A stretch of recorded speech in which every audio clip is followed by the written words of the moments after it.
अस्सलामुअलैकुम, कैसे हैं आप सब। उम्मीद करती हूँ सब ठीक ठाक होंगे, खैरियत से होंगे। खुदा आपका ऐसे ही खैरियत से रखे। मैं भी अल्लाह के करम से बिल्कुल ठीक हूँ।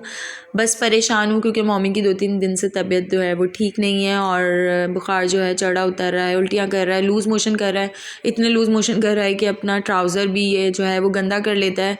आधी रात में भी इसका मोशन हो जाता है, तो ये बहुत डिस्टर्ब हो रहा है और नींद भी इसकी जो है वो पूरी नहीं हो रही, जिसकी वजह से मेरी भी नींद पूरी नहीं हो रही। ज़ाहिर है बच्चों के साथ लगना पड़ता है और बच्चे बीमारी में खूब ज़्यादा टेंशन मांगते हैं और मोमिन तो बिल्कुल मुझे नहीं छोड़ रहा था, कोई काम मुझे करने नहीं दे रहा था।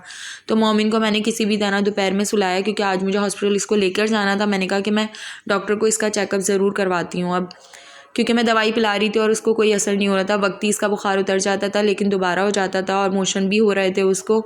तो मैंने जल्दी से अपने काम निपटाए। नंद भी आई हुई थी, बड़ी बच्चे वगैरह मोमिन सब सो रहे थे, तो मैंने जल्दी से माशी और चने की दाल भुनी हुई बना ली थी। अम्मी ने मलीदा बनाया था कल और बिरयानी बनाई थी क्योंकि 11वीं शरीफ थी। और मैंने दाल के साथ हरे धनिया पुदीने की चटनी भी रेडी कर ली थी कि दोपहर में हम लोग ये खाना खा लेंगे।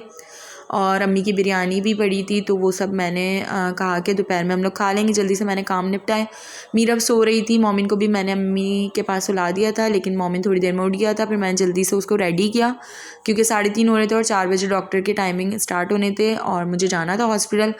भांजी के साथ मैंने कहा कि मैं चली जाती हूँ, वो थी तो मुझे आसानी हो गई, तो मैं उसको लेकर चली गई। मैंने मोमिन को रेडी किया, खुद रेडी हुई मैं।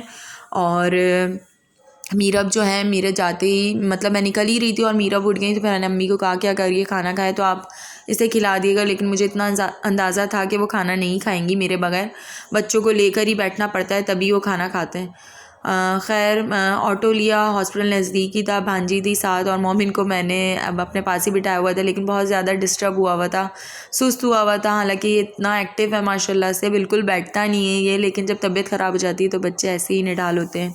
खैर मैंने कहा कि आज डॉक्टर को चेकअप करवाना ज़्यादा ज़रूरी है क्योंकि 2-3 दिन से मैं दवाई दे रही थी, उल्टी की भी दे रही थी और बुखार की भी दे रही थी, लेकिन कुछ खासा फ़र्क नहीं हुआ और कुछ खा भी नहीं रहा था, दूध भी नहीं पी रहा था। तो ज़्यादा मुझे परेशानी हो रही थी कि पानी इसका ज़्यादा निकल रहा है मोशन में और ये कुछ भी नहीं खा रहा है। तो मैंने कहा कि आज मैं डॉक्टर को चेकअप कराती हूँ और इसी हॉस्पिटल में मोमिन की पैदाइश भी है और यहाँ चाइल्ड स्पेशलिस्ट को मैं मीरब को और मोमिन को चेक करवा लेती हूँ। अगर यहाँ से फ़र्क नहीं होता तो फिर मैं अम्मी की तरफ जाती हूँ, वहाँ एक हॉस्पिटल में मैं बच्चों को चेक करवा लेती हूँ।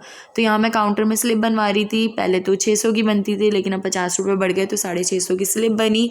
और मैं चाह रही थी कि रश कम ही और नंबर जल्दी आ जाए क्योंकि मोमिन बहुत ज़्यादा डिस्टर्ब कर रहा था और बैठ नहीं रहा था, परेशान कर रहा था, रो रहा था, चिड़चिड़ा हुआ था। तो नंबर जो था वो 5वां ही था, तो रश भी कम था, तो जल्दी से हमारा नंबर भी आ गया। मोमिन का वेट चेक करवाया मैंने और माशाल्लाह से मोमिन का वेट अच्छा आया।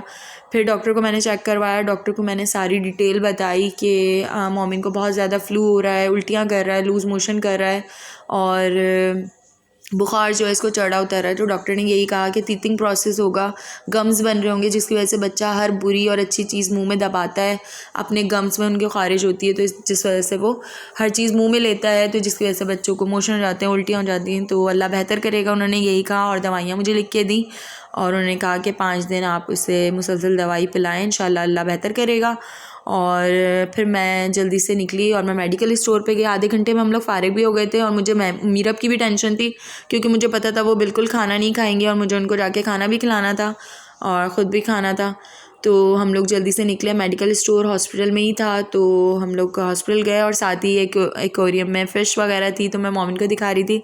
इसके लिए तो नई चीज़ थी, तो ये देख के बहुत ज़्यादा मतलब हैरानगी से देख रहा था। और फिर मैं मेडिकल स्टोर पे मैंने दवाई वगैरह ली और 2-3 दिन से यही इसकी ऐसी तबीयत चल रही थी जिसकी वजह से मैं कोई वीडियो वगैरह भी शूट नहीं कर रही थी और अपलोड भी नहीं कर रही थी। तो मैंने कहा कि मैं वीडियो भी बना लेती हूँ और आप लोगों से मोमिन के लिए मतलब बोलूँगी कि आप लोग दुआएं भी कर लेना मोमिन के लिए। तो जल्दी से मैंने दवाई ली, 700-750 की दवाई जो है उसका बिल बना, साथ ही स्लाइस जूस ले लिए। नंद के बच्चे भी थे, मीरब भी थी, तो मैंने कहा ये मीरब पी लेंगी। और लेकिन मोमिन जो है बिल्कुल दूध नहीं पी रहा था, लेकिन वो उसने जूस पी लिया। जूस देख के उसको पता नहीं क्या हुआ और उसने जूस माशाल्लाह से पी लिया और उल्टी नहीं की क्योंकि दूध पी के वो फ़ौरन उल्टी कर रहा था। तो खैर मैं दवाई लेके तो घर पहुंच गई थी और बस आप लोगों से यही रिक्वेस्ट है कि आप मोमिन के लिए दुआ करें कि वो जल्दी से ठीक हो जाए।